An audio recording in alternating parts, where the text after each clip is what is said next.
Hello, I'm Nathaniel Smith, and today I'm reviewing The Witch of Lime Street, Seance, Seduction, and Houdini in the Spirit World by David Jower, however you say that.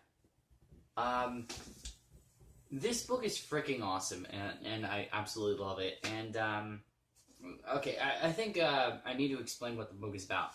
The book is a nonfiction book set right after basically the end of World War I throughout a good majority of the 20s. It does delve a few more, most of it's set during the 20s.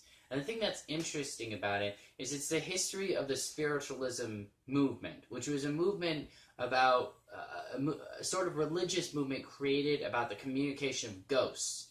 And how they tried to, how certain people, in believing that you can actually communicate with ghosts, with spiritualism and its religious elements, went on to try and get science to sort of prove it was right. Because of a contest. See, in the 1920s, there was a lot of contests for all sorts of stuff. And one of the contests was for one from the Scientific American to prove or disprove that there are any real spiritualists. And they had, a few judges, those who had,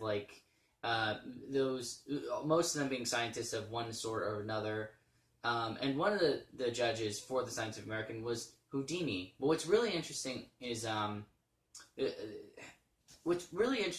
spiritualism delves into, the spiritualism, it's just a lot to say about this, but what's so crazy is who the main people were in the spiritualism movement. Like, one of the big supporters of the spiritualism movement was Sir Arthur Conan Doyle.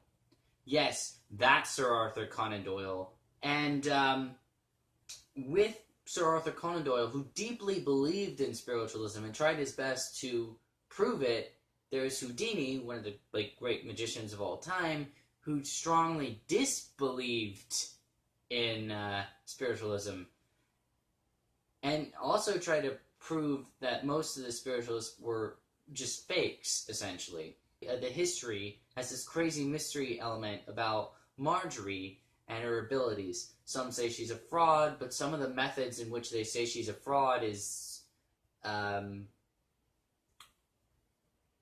guess you could call it offensive. But mind you, this was 1920s. It was a very different time. But yeah, all in all, it's fascinating. Absolutely loved reading it. Very well written. If you want to start reading some nonfiction, it's a great way to start.